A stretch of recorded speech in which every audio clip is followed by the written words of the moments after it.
Everyone, तो कैसे हो आप सब। आज मैं आपके साथ बहुत इंपॉर्टेंट टॉपिक शेयर करूँ। वैसे तो मेरे चैनल पे ना हर टॉपिक इम्पॉर्टेंट है। मैं अपनी तारीफ़ नहीं कर रही हूँ, बट सच बता रही हूँ। आज से 5 साल से मैं केमिस्ट्री करा रही हूँ और कोई केमिस्ट्री का ऐसा टॉपिक नहीं है जिसकी क्लास मेरे चैनल पे अवेलेबल नहीं है। फ़र्क सिर्फ इतना है कि यूट्यूब का एल्गोरिथम है, क्लासेस शेयर में नहीं आती, बच्चे उतना नहीं देख पाते हैं, बट जो बच्चे देखते हैं उनके लिए बहुत ज़्यादा यूज़फुल होती है। केमिस्ट्री का हर टॉपिक हर सेमेस्टर एमएससी का आपको मिल जाएगा। IIT JAM CSIR के लिए भी इंपॉर्टेंट क्लासेस हैं, तो please just go and check it out. आपके कोई भी डाउट है, कोई भी प्रॉब्लम है, तो डायरेक्टली आप मुझसे कांटेक्ट कर सकते हो इंस्टाग्राम या व्हाट्सएप पे, जिसके लिंक वीडियो के डिस्क्रिप्शन में है। ठीक है, तो चलो इंट्रो इतना काफ़ी है, अभी टॉपिक स्टार्ट कर देते हैं। इनर्ट एंड लेबाइल कॉम्प्लेक्सेस बच्चों, इनऑर्गेनिक केमिस्ट्री का टॉपिक है। लॉन्ग में आपको देखने के लिए मिलेगा, और लॉन्ग का मतलब आपको पता है, कुछ यूनिवर्सिटीज़ में 10 मार्क्स का और कुछ में 15। तो आप खुद ही सोच सकते हो इम्पोर्टेंट तो भाई बहुत है। जो चीज़ लॉन्ग में आनी ही आनी है, ऑप्शन नहीं दे रही हूँ, आएगा ही आएगा। ऐसा कोई पेपर नहीं जिसमें वेस्पर थ्योरी और इनर्ट और लेबल कॉम्प्लेक्स आपको ना देखने के लिए मिले। ठीक है, तो आपको पता चल गया कि भाई काफ़ी इंपॉर्टेंट है। तो चलिए टॉपिक को स्टार्ट कर देते हैं। सबसे पहले हम समझेंगे लेबल कॉम्प्लेक्सेस क्या होते हैं। The complexes in which the ligand are rapidly replaced by other are called labile और नॉन इनर्ट कॉम्प्लेक्सेस। ठीक है, यानी कि ऐसा कॉम्प्लेक्स जिसमें जो लिगेंड है वो बहुत जल्दी से रिप्लेस हो जाता है। अभी वो यहाँ पे था, अभी वो यहाँ से रिप्लेस होके यहाँ पे आ गया। ठीक है, और ये किसी अदर के थ्रू हो रहा है। ऐसा नहीं कि किसी नोन के, जैसे हमने एसिड बेस हाइड्रोलाइसिस में पढ़ा कि रिप्लेसमेंट लिगेंड का या तो H2O के थ्रू होगा या OH के थ्रू होगा, बट यहाँ पे रिप्लेसमेंट तो हो रहा है बट किसी अदर के थ्रू। ठीक है, रिप्लेसमेंट बाय अदर,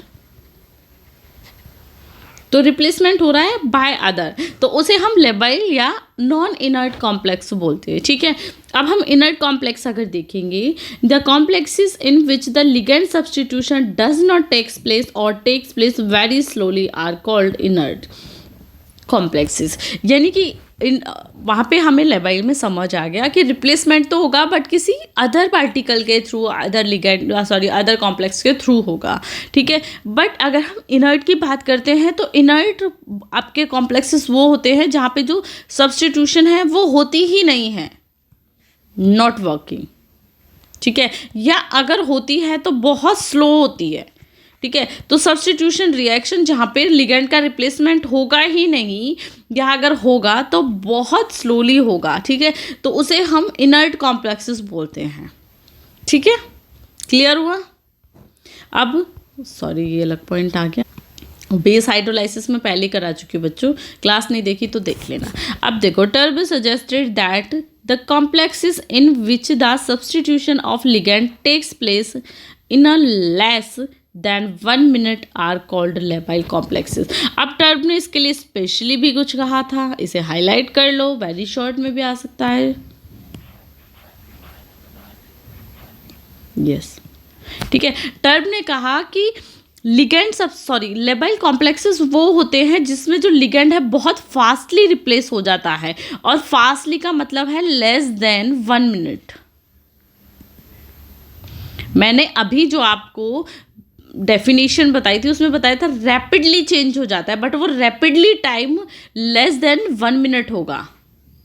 1 मिनट, ये किसने कहा था? टर्ब ने कहा था।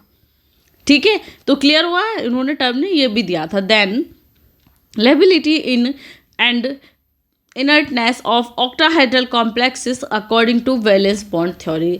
अब लेबिलिटी या जो इनर्टनेस होती है वो कैसे होती है in octahedral complex according to valence bond theory, वो हम यहाँ पे देखते हैं। देखिए, we know according to VBT 2 types of octahedral complexes are obtain, है ना। अगर हम ऑक्टाहेड्रल फील्ड की बात करेंगे तो देखो 2 टाइप्स की तो कॉम्प्लेक्सेस होते हैं, या तो आउटर ऑर्बिटल कॉम्प्लेक्सेस होंगे या इनर ऑर्बिटल कॉम्प्लेक्सेस होंगे। यहाँ तक कोई डाउट नहीं, जो फैक्ट है वही हम पढ़ रहे हैं। ठीक है, बहुत बार हो सकता है आप भूल जाओ कि नेक्स्ट पॉइंट क्या करना है, तो याद रखा करो कि पहले हमें उसे एक्सप्लेन करना है, फिर टर्ब के अकॉर्डिंग एक्सप्लेन करना है, देन हम ऑक्टाहेड्रल में आ जाएंगे।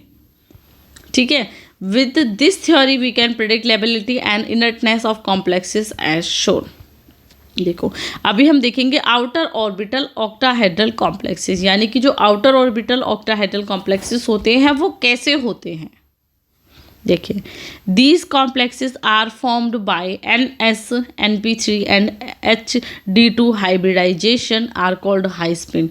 देखो जो हाई स्पिन होते हैं, ठीक है, या जिनकी जो आपका डिस्ट्रीब्यूशन होता है वो कैसा होना चाहिए, SP3 या D2, जिनकी ये हाइब्रिडाइजेशन होगी वो आपके आउटर जो ऑर्बिटल है ऑक्टाहेड्रल उसमें वर्क करेंगे या कॉम्प्लेक्स बनाएंगे। अब वो कौन कौन से हो सकते हैं जनरली, देखिए Cr3+, Mn यानी कि मैग्नीज, Fe आयरन, Fe3+, 2+ भी होगा, Fe3+ भी होगा क्योंकि देखो D5 आ रहा है, ठीक है, CO भी होगा, Ni निकल भी होगा, Cu भी होगा, and exchange ligand rapidly and hence are labile. तो ये जो कॉम्प्लेक्सेस हैं वो लिगेंड को ना बहुत इजीली एक्सचेंज कर देते हैं, रिप्लेस कर देते हैं, तो इसीलिए ये लेबाइल हैं इन विच आउटर ऑर्बिटल। ठीक है, यहाँ पे बात आउटर ऑर्बिटल की हो रही है। Then in terms of VBT, it is due to the weakness of sp3d2 type bonds as compared to d2sp3। ठीक है, अब ये जो होता है वो होता है, ये जो मतलब वर्क हुआ सॉरी कैसे इन्होंने रिप्लेस किया वो होता है वीकनेस ऑफ sp3d2 के अकॉर्डिंग, क्योंकि ये वीक होता है d2sp3 बॉन्ड से। अब हम इनर ऑर्बिटल पे आ जाएंगे बच्चों, ये आपको याद ही करना पड़ेगा। देखो थोड़ा थ्योरेटिकल पोर्शन है बट एक बार कर लोगे, थोड़ा सा एक बार ही रिटन में प्रैक्टिस कर लोगे, ये अच्छे से तैयार हो जाएगा आपका। ठीक है, इनर ऑर्बिटल ऑक्टाहेड्रल देख लीजिए। These complex is formed by n-1 या D2n, देखिए D2NS या NP3, ठीक है, hybridization are called low spin. ठीक है, हम आउटर ऑर्बिटल ऑक्टाहेड्रल को हाई स्पिन बोलते हैं, इन्हें लो स्पिन बोलते हैं क्योंकि इनकी हाइब्रिडाइजेशन ये होती है। The formation of labile and inert orbital octahedral complexes as shown below. अभी ये इंपॉर्टेंट पॉइंट आ जाता है हमारा ये कि जो ऑक्टाहेड्रल में आपके कॉम्प्लेक्सेस होंगे वो कैसे होंगे। ठीक है, देखो ये चार्ट बना लेना, metal ion configuration, reactivity, vacant. ठीक है, देखो अगर हम D0 देखते हैं तो वहाँ पे हमारा ये 5, ठीक है, sp3 है ना, ये ऐसे तो होता है sp ऐसे मानेंगे ना हम इसे, हम D की बात कर रहे हैं तो हमने इसलिए D को पहले यहाँ पे स्टार्टिंग में रखा है। क्लियर, ये S है, ये P ऑर्बिटल है। देखो जब हम D0 की बात कर रहे हैं तो S भी फिल होगा, P भी फिल होगा पूरी तरीके से, तो यहाँ पे D0 है तो इसके 2 में सिर्फ आपको ऑर्बिटल मिलेंगे, तो यानी कि ये इस टाइप से वैकेंट मिलेंगे। ठीक है, अब D1 की अगर हम देखेंगे तो इसमें 1 इलेक्ट्रॉन होगा। ठीक है, ये सेम होंगे, तो देखो यहाँ पे रिएक्टिविटीज़ की कैसा हो गया है, लेबाइल हो गया क्योंकि ये क्या है, लो स्पिन है। 3 वैकेंट है, आपको दिख ही रहे 1 2 3। ठीक है, लेबाइल कॉम्प्लेक्स में यहाँ पे 2 वैकेंट है क्योंकि 1 इलेक्ट्रॉन हमारा आ गया, लेबाइल ही होगा ये भी। 3 शुरू के आपके लेबाइल होंगे, ये याद कर लेना। कहाँ तक, D2 तक। ठीक है, D2 में 2 इलेक्ट्रॉन फिल हो गए, लेबाइल हो गया, एंड 1 इलेक्ट्रॉन वैकेंट बचा।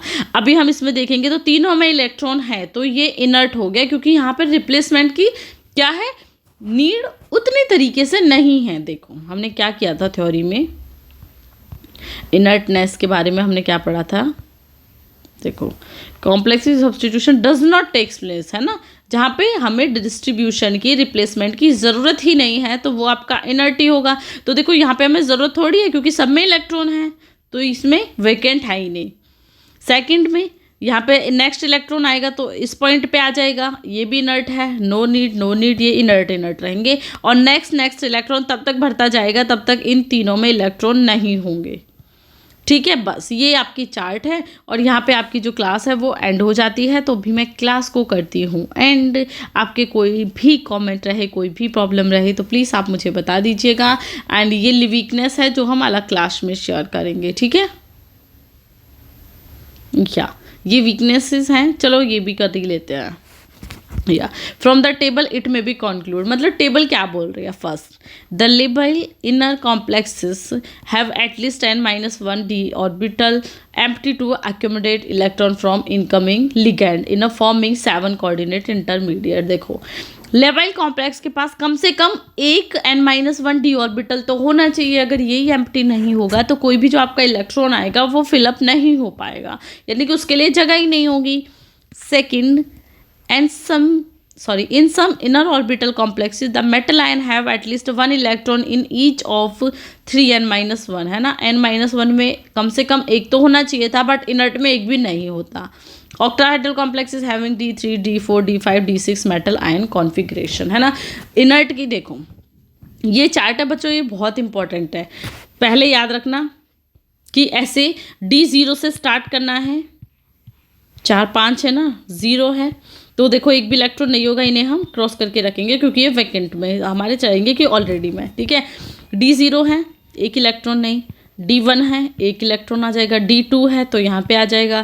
3 है तो यहाँ पे आ जाएगा। 4 इलेक्ट्रॉन होगा यहाँ पे, 5 होगा यहाँ पे, 6 होगा यहाँ पे।